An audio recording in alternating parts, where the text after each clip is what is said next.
Hello and welcome to the character creation for Pathfinder Wrath of the Righteous. I am super looking forward to this. Pathfinder Kingmaker was amazing, and the beta for this game looked like it was just going to be Kingmaker but better, and I'm very much into that. So, without wasting any more time, we're going to jump into a new game and go through the character creation.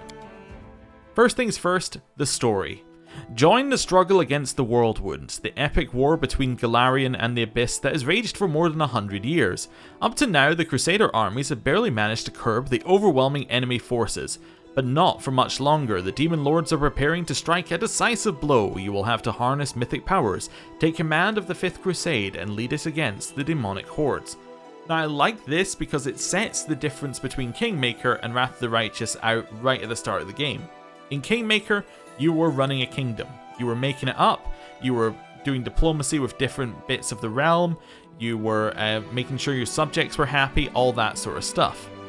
In Wrath of the Righteous, right off the bat it's saying you are running a crusade. And you have very different priorities running a crusade. Most of your priorities, I would imagine, are going to be around fighting things. And mostly, I would imagine, are going to be fighting these things, all of these demons. So immediately, it just sets you on a different kind of thought process, which I quite like. Next thing we need to do is difficulty. Now, I have been told that hard is not quite balanced yet, so we're going to be just going with core, which seems to be roughly what I like anyway. Your character suffers full damage from enemies and traps. There are more enemies than usual. They have standard power and inflict the usual damage on critical hits. Your character will die after suffering a deadly injury. If your main character dies, the game is over. If your companion dies, you can resurrect them with a Raise Dead or similar spell, an extremely expensive service unavailable to most adventurers. So, this seems pretty good. It's going to give us a challenge, but will still be balanced, which is pretty much what I'm after. So, we're going to accept that. And the other thing that I quite like on this is right down here. Only active companions receive experience, and only skill users receive skill check experience, and the fact that both of these are off.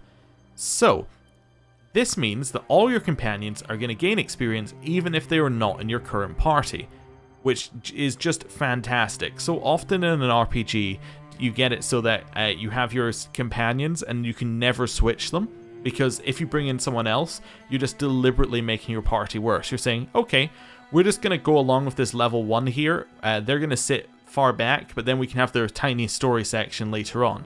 This means you can switch in and out as much as you like with no worries about that. What I also like is this one. Remove controlling effects after combat. When it's switched on, frightened, paralyzed, and numerous other negative controlling effects will be removed soon after combat. Great. I was recently playing Baldur's Gate, and in that game, when you get feared, basically you can just be sitting for 2 to 3 minutes after combat, just going, well, I'm not fighting anything, but my character's still running around, so I guess I'll just wait. And even in Kingmaker, they had the web traps, where you basically just sat in a web trap for ages after a combat going, well, there's nothing fighting me, I can just sit here forever, but can't actually progress. So I like that that's in there.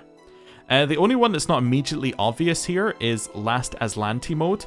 This one is you can only have one skill, only have one save slot, and basically this is like an Iron Man mode, and if you die, that's the game, it's over. So yeah, we're not going to be turning that on.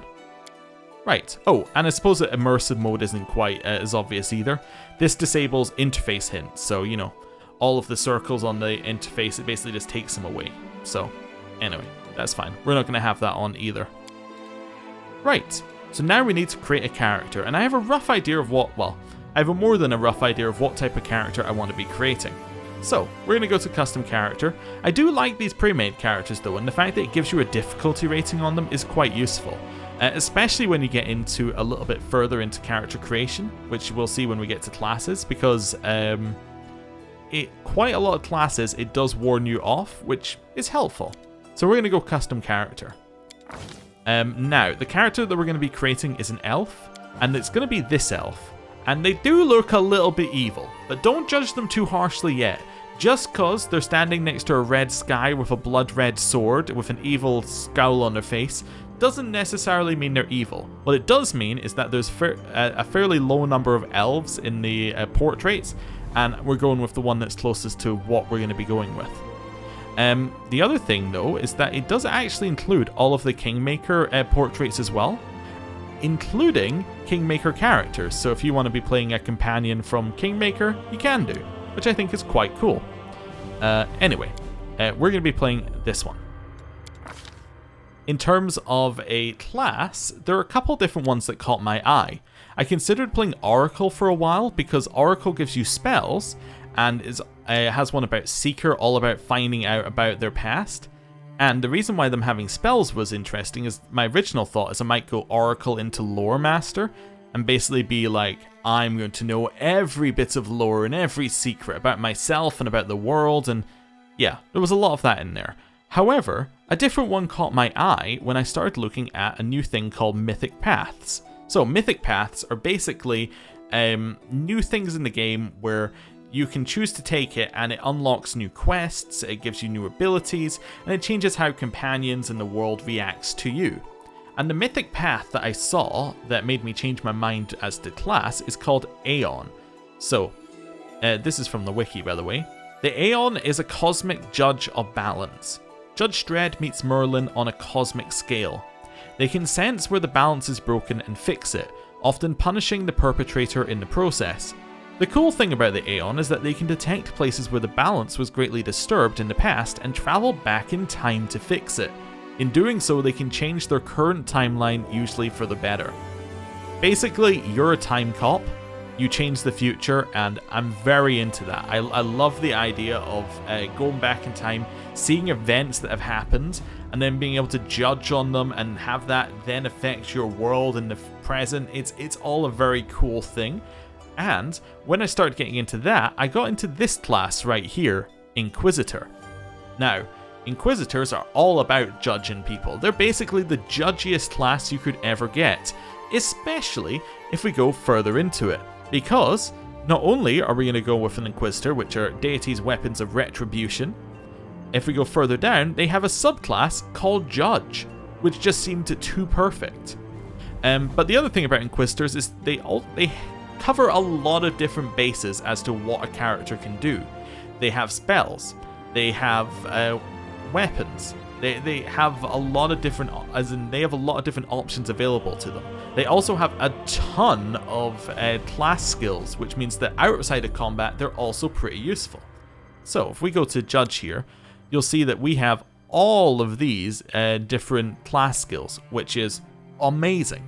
This basically means we can do what we like and be pretty good at it, which is something I quite like. I like flexibility. So if we scroll down, we have some other things in here. So we have our Inquisitor proficiencies, so we can use light or medium armor, we can use shields, and we can use simple weapons. We have orisons, which are just a collection of 0-level spells, which do a variety of things, not amazingly, but it's nice to have them, and you can use them as many times as you like. Stern Gaze gives us a morale bonus on all persuasion skill checks made for intimidation. Sounds like that might be quite useful if we're going up against a lot of not very friendly creatures. And perception checks equal to half of her Inquisitor level, so at a minimum of +1. So at minimum, we get +1 to every perception check, which is just very nice. We get a domain, so we can use some clericy spells. Judgment is a specific mechanic for Inquisitors, and this basically, once per day, we can use one of these abilities. And these abilities just give you bonuses until the end of a combat, like +1 damage on damage rolls, 1 healing around, +1 bonus on all attack rolls. You get the idea. Basically, they give you very small bonuses, but you get them for an entire combat. And they do actually scale. Things like Protection, which gives you a Sacred bonus to Armor class. Now, Armor class bonuses usually don't stack. Apparently, Sacred bonuses do. This is going to scale very well later into the game. At 10th level, it gives you a huge bonus against critical hits hitting you, which is just a nice thing to have. It's just a way to make yourself tankier, and a lot of this, I imagine, is going to be very useful if you get into a boss fight, which is pretty long. You put one of these on at the start and it lasts you a long time through it. And you can use it additional times per day, so I'm wondering whether it doesn't actually say, but I assume that you could have multiple judgments on at once, potentially. Oh wait, no, as a swift action you can change it to another type, so maybe not, but yeah. At higher levels we could have this for like 3 or 4 fights, which might be like 3 or 4 fights then we rest, and that would be a good amount of time. So, judgment's good, and then detect magic. Detects magical auras of active spells or artifacts, or of those that were active recently. Can identify the school of magic to which this spell belongs, used in dialogues. I love things that give you extra dialogue. It's just something, I like flexibility, so this gives more flexibility to us. And then as we head down, they just generally get things that help out in combat, like at second level we add our wisdom modifier on initiative checks, so we're going to have pretty high initiative. We get tactic feats, which are quite nice. We get an ability called Bane, which does extra damage against certain weapon types, I believe. Yeah, which is then cool. And then, yeah, we can keep going down. Oh, what's second judgment? Whenever an Inquisitor uses her judgment ability, she selects 2 judgments. Oh, well there you go then. So yeah, our judgments will stack later into the game, which is fantastic. Well, stalwart. At 11th level, Inquisitor can use mental and physical resiliency to avoid certain attacks if she makes a fortitude or will saving throw against an attack that has a halved damage on the successful save. She can instead avoid the damage entirely. Ooh, nice. Can only be used if we're wearing light armor, medium armor, or no armor. Okay, so good point there is that we shouldn't put anything into heavy armor because, well, our abilities that we're going to get won't work with them. And then we have things down here, but these are just going to be like, we're probably not going to reach here for like 200 hours or something, probably based on Kingmaker, so don't really need to worry about them. We do get third judgment, and then like all the way down here, we're not going to reach 20th level. It's just not going to happen. Anyway, right, we're going to be a judge. Next thing is, what are we going to play as a race? The one that I want to play is an elf. Elf kind of fits my thoughts a little bit in terms of what kind of character I want to be. Human was kind of there, but I'm like, it's a little boring. I mean, boring could be good, but we could do that. I thought dwarf was probably out. I looked at gnome and halfling in the hat and thought, absolutely no way is that going to work for me, for what I have in my head. Half elf, I mean, it's fine. It's just kind of like not as good an elf, really, and not quite as good as a human, at least in my mind. As in for story-based purposes in my head. Half-orc, again, it just didn't look right. An Aasimar was one that was definitely appealing in that they've got a lot of celestial connection stuff going on. Tiefling as well I thought could be kind of neat. I'd never heard of an Ored before, but yeah, they're a mixture between humans and then some kind of elemental being of Earth, which seemed interesting, but not really what I was looking for. Dampier seemed like it was going to be odd, I think, in the game. I think this is a little bit too weird. I had a thing when we were playing the beta and creating the character where I was like, I don't want to put weird on weird. I don't want to go like, they're a vampire, and they're a time cop, and they can do this, and they can fly, and they have laser eyes. You know, I didn't want to just keep adding on to it, because at a certain point you're like, there's just too many things. Anyway. And then there's the fox creature, which freaks me out the way that it looks. Anyway, we're going to be an elf, because elves seem like they've got kind of, you know, that ancient magic stuff going on. Kind of fits with they know how the world should be. I think that fits quite well for us. And elves give us some nice things, like we only have set simple weapon proficiency as a default. Elven weapon familiarity then helps us a little bit there. We get a racial heritage, which is basically just an extra bonus that we could potentially take. Keen senses give us bonus on perception checks. Elven magic gives us bonuses on arcane, arcane knowledge. So that's made to identify the properties of magical items in particular. But then also bonus on spell resistance, and then immunities, bonus against enhancement spells. I haven't decided though. There's something on the next page which is going to be my first real decision here. I haven't decided whether I want to go lore master in terms of our racial heritage. Now, the reason why it's a question is lore masters lose elven magic and keen senses, but this would give us a +2 bonus on knowledge arcana and use magic device checks. Wait, this just gives us a +2 on knowledge arcana, right? So we lose keen senses and elven magic. What are we actually losing out of that? So the +2 racial bonus doesn't matter because we already get it. We would lose a +2 bonus on caster skill level checks made to overcome spell resistance. And we would lose a +2 bonus on perception. Instead, we get a +2 bonus on use magical device. You know what? I am going to be a lore master. It kind of fits what I want to be anyway. Right. Background selection. For this one, I think we're going to go with Divine Scholar. And the reason we're going to go with Divine Scholar is it gives us, well, it would give us use magic device and lore religion on our class skill checks. But it's not actually going to do that because we already have them. It gives us brew potions as a bonus feat, which sounds useful. And because we already have use magic device and lore religion, it actually gives us a +1 bonus to them, which is just a nice little added bonus. So that's what we're going to go with there. Next up is ability points. Now, you may have noticed that our character kind of does a couple of different things. We're a spellcaster, but we're not really a big spellcaster. We have access to a lot of weapons, but no one in particular is that much better than another one. Our role is kind of undefined a little bit as a character, and that's going to fit where I'm going to put these skill points, because our role is a little bit undefined, we can fit into a lot of different places. So, we're going to go with 15 strength. I'm not going to put anything above 15, because I don't want to spend 3 ability points on it, because if I do that, I'm effectively saying, this ability is so important for us that I want to spend an extra amount to actually get it. While what we can do later is we can just spend like a level up ability point to push it up without it costing extra.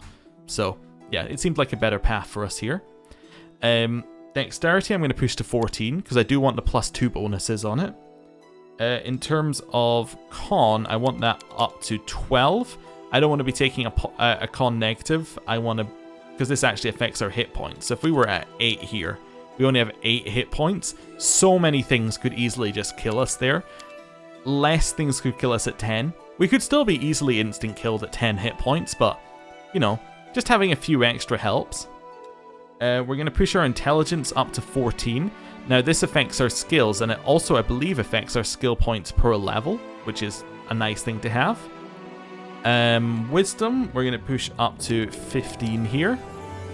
And then charisma, we're going to push up to 12. Because we are kind of our party's face. We're going to be the person who everyone's talking to, so we need to have our persuasion kind of up there a little bit. So a little bit of charisma doesn't hurt. And that's where I think we're going to be.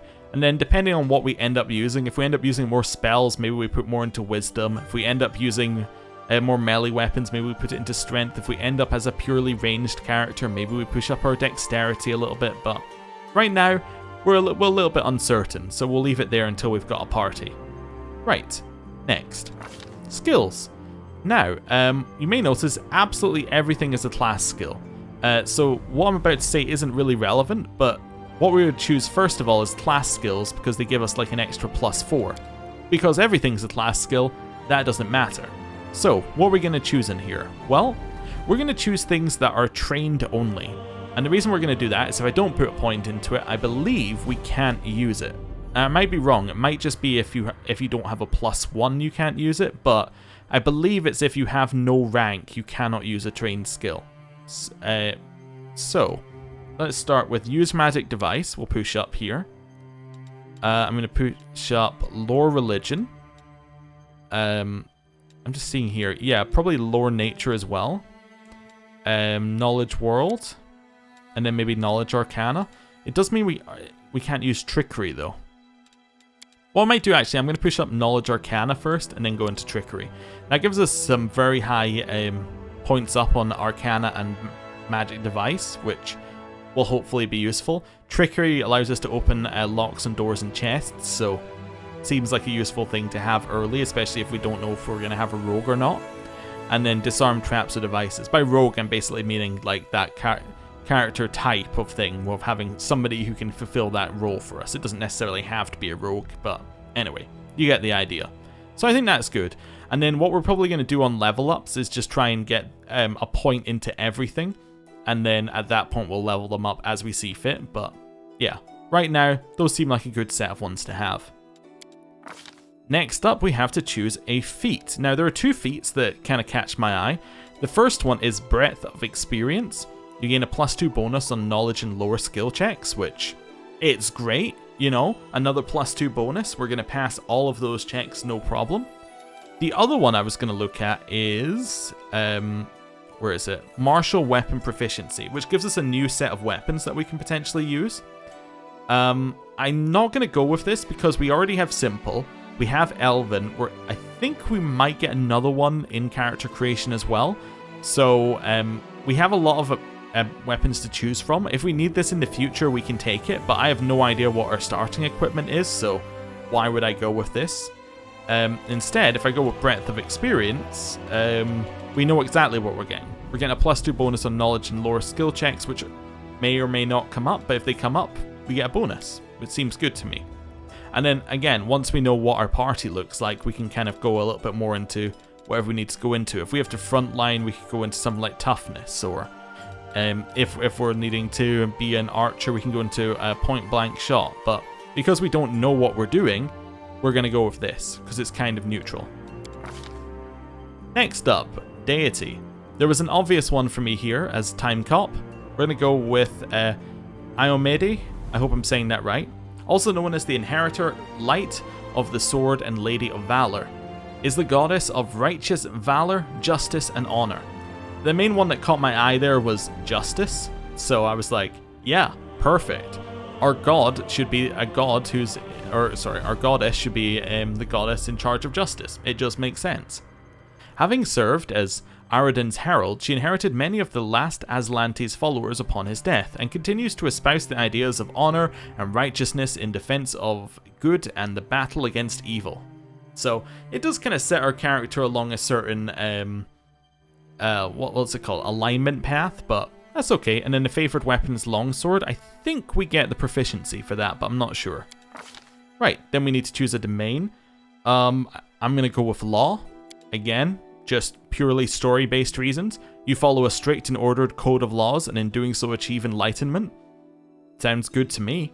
Fits with what I'm looking for. We also get Touch of Law, which is a very odd ability. Basically, we can apply this to an ally, a willing creature, and get them to roll a 11 guaranteed instead of rolling a d20, which is a little odd. 11's not it's like better than average score. I guess it's if you know you just need a pass, you would use it and you'd say like, I don't need it to be amazing. Like maybe you know the lock in the door has got like an average check on it. You're like, I just need to pass this check on the door lock. You might use it and say, I'm gonna get an 11 and get through it, but yeah, I don't know. Anyway, we're going with it. And this then goes into our spells. So, what spells are we gonna choose? Looking at all of these ones, the ones that catch my eye are Divine Favor, because it levels up with us. So we get extra bonuses on attack and weapon damage rolls, and it will go up every 3 caster levels we get. So it sounds like it's a pretty good one to just apply to us. It's just a buff.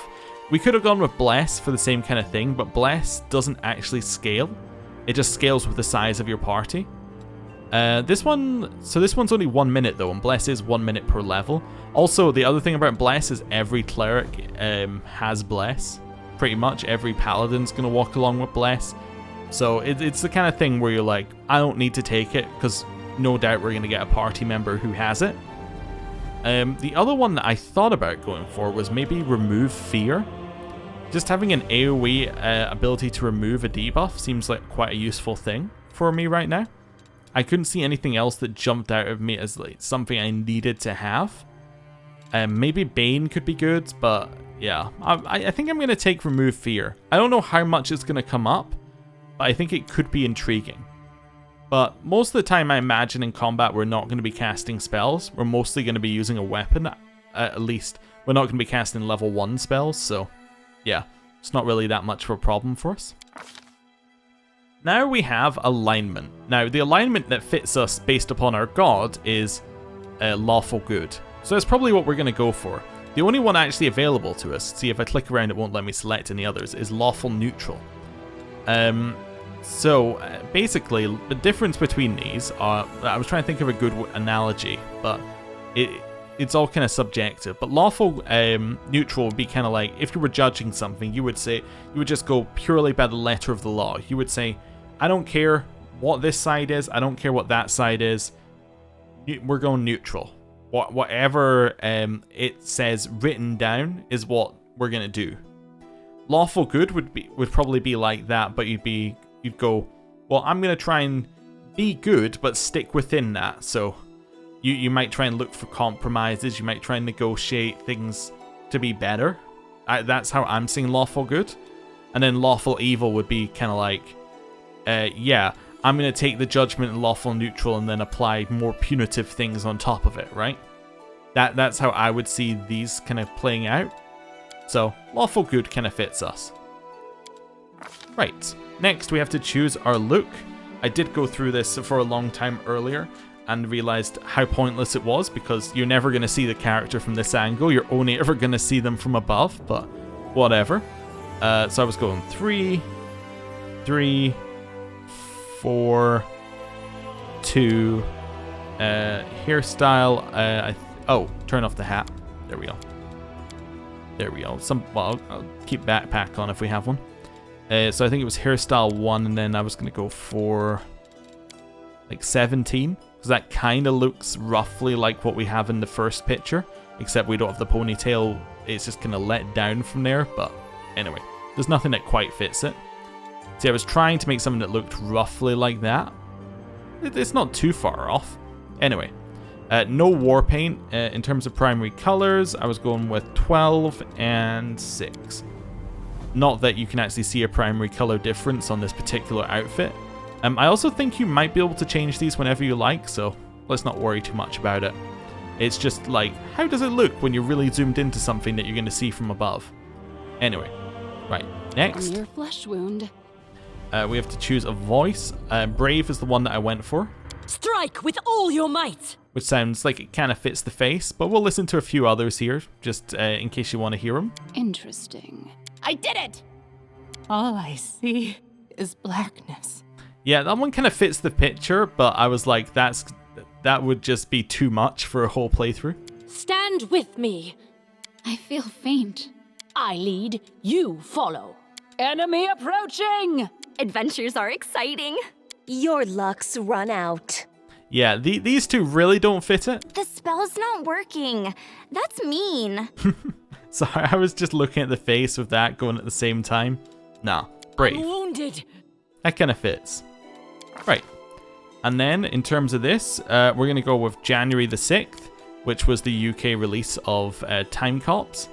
And then, we're going to go with this name, which I looked up online. It's some kind of elven Lord of the Rings name that fits in terms of, I think it's like female judge was what it came up with. So that seems good to me.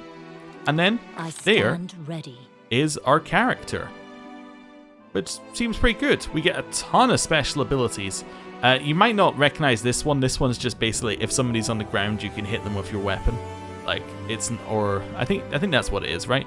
Or if they're helpless, you can score a critical hit. It's just an extra thing. I think every character gets it. There we go. Weapon proficiency, longsword. So we do get an extra weapon proficiency on it. And then yeah, there is all of our different abilities. We got martial qualities over here, which is all of our weapon proficiencies, which is fine. We have a bunch of abilities. Some of them we still need to put points into to be able to use. That's all right. We got 2 first level spells, and yeah, there we go. So I am going to end this character creation here, but in about a minute's time, there should be the first episode out. Or I might put it out at the same time as this one. I haven't decided yet. But anyway, go watch the first episode of the series. Thank you for watching. I'll see you there. Goodbye.